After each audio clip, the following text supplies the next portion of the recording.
Hola, muy buenos días, alumnos. Vamos a continuar con las clases. Ya les he comentado en los otros videos que además del PDF que les dejo en plataforma, pues acompaño esta explicación para tratar de lograr un aprendizaje efectivo. Como quiera, pues ya saben, quedo a sus órdenes por las vías de comunicación que ya hemos usado. En esta tercera clase vamos a hablar sobre la sucesión contra el testamento.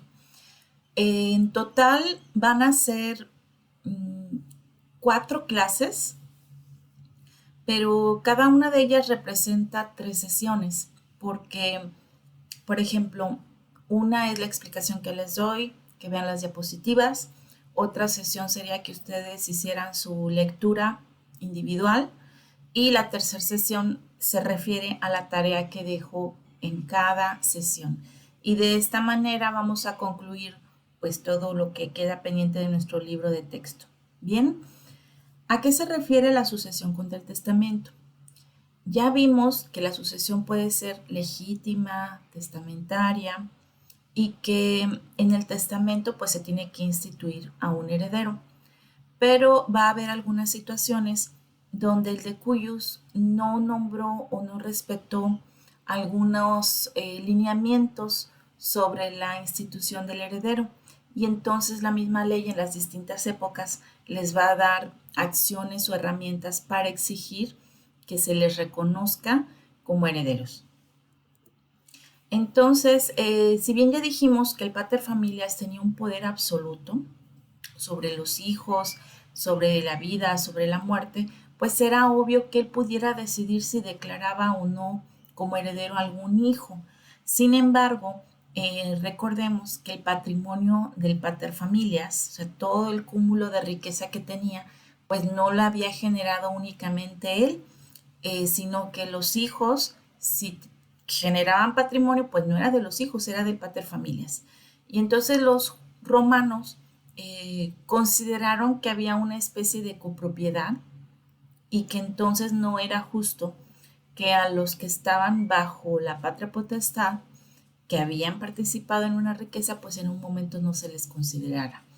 Entonces, si no se les consideraba, a eso se daba como origen la sucesión contra el testamento o sucesión forzosa.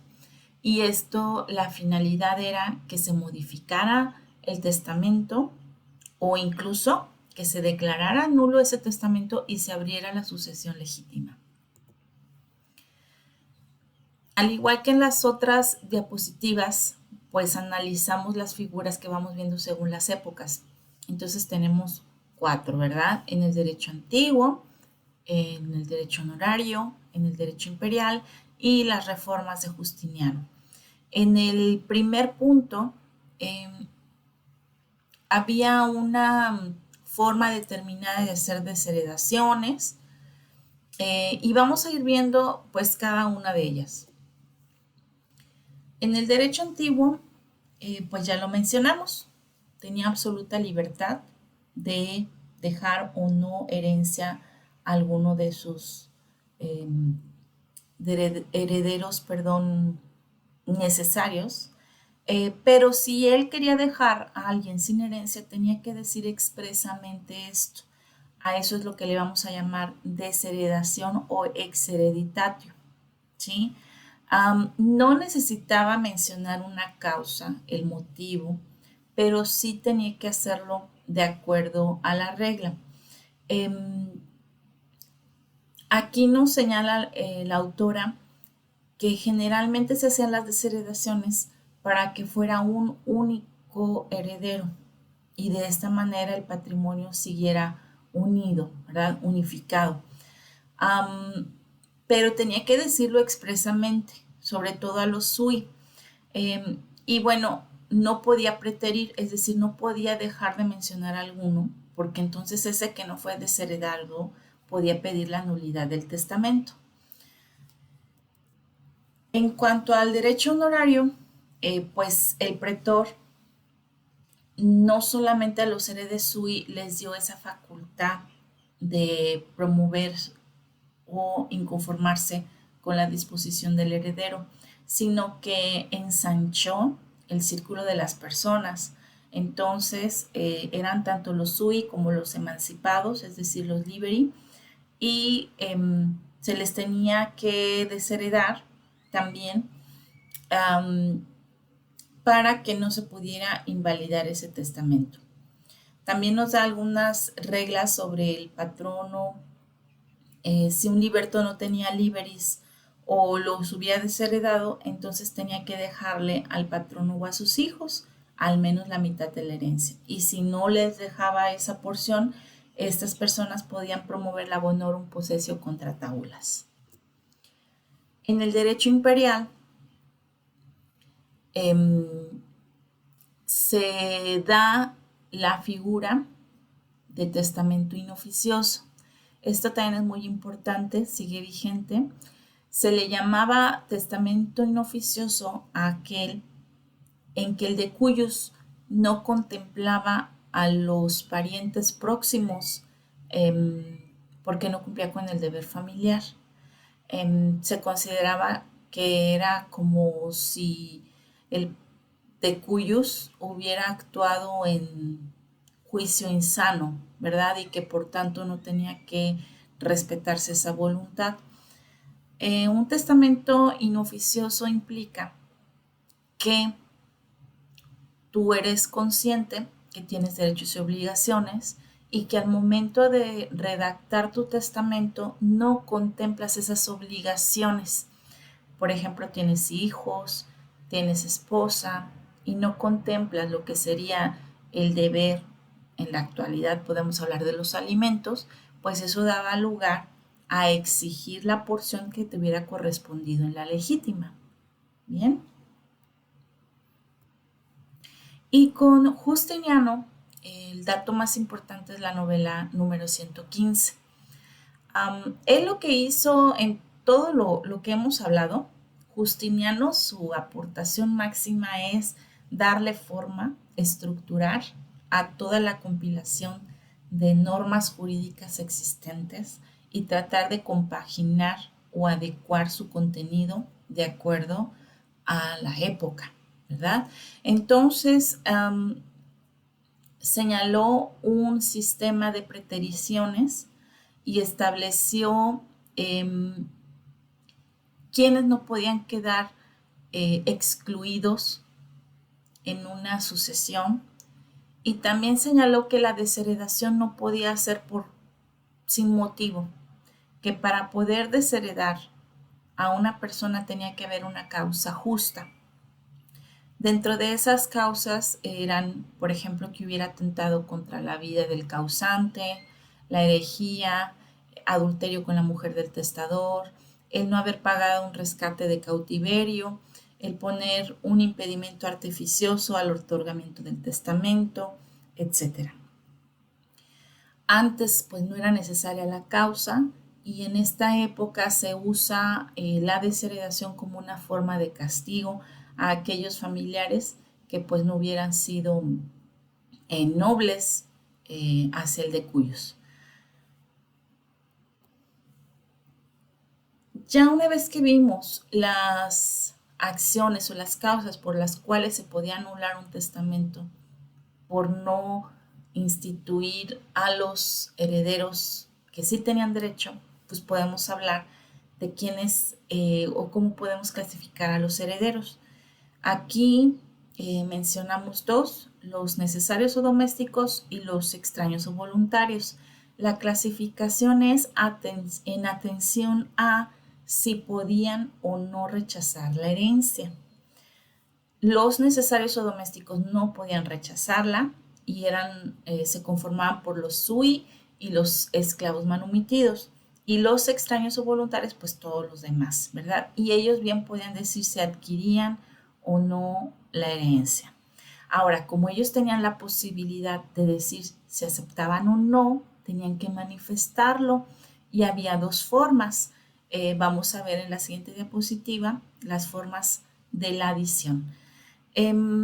¿Por qué es importante este punto? Bueno, la primera pregunta echada al aire es ¿por qué alguien rechazaría una herencia? ¿Sí? Ya hablamos que cuando heredamos se heredan tanto derechos como obligaciones. Entonces, pudiera ser que cuando falta una persona, son más obligaciones, más deudas que los bienes que está dejando. Por ejemplo, que te dejen una casita, pero resulta que la casita está hipotecada y se debe más de la hipoteca de lo que realmente vale la casa. Entonces, en ese punto tú dirías que no te conviene aceptar la herencia. Pero en el derecho romano había algunas personas que no les permitían rechazar. ¿Esto por qué? Porque en la cultura de ellos era muy importante el cumplimiento de las obligaciones. Entonces, se tenían que cumplir y es por eso que se asignaban personas que no se podían negar a ello.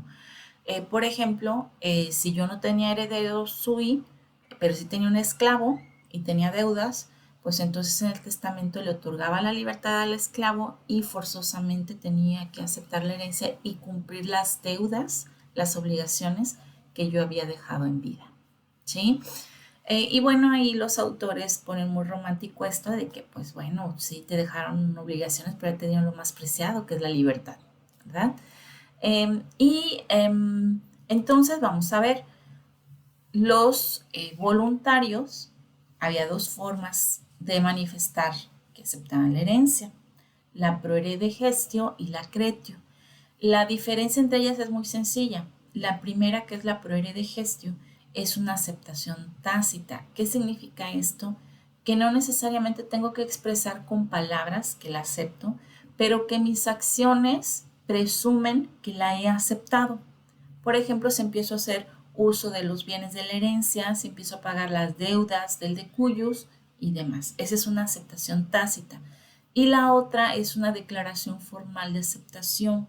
Entonces, en este caso, en la cretio, le daban un plazo para manifestar si aceptaba o no la herencia.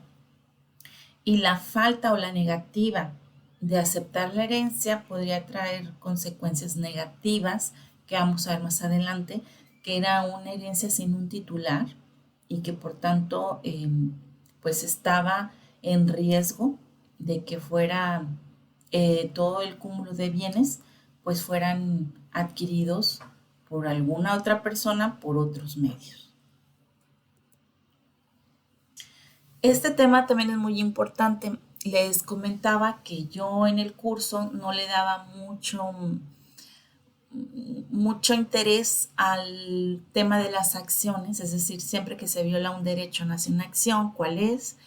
En todo el libro el autor nos ha dado y yo me he ido un poquito más por las figuras básicas, pero esta acción sí es muy importante porque sigue vigente y la tienen que conocer.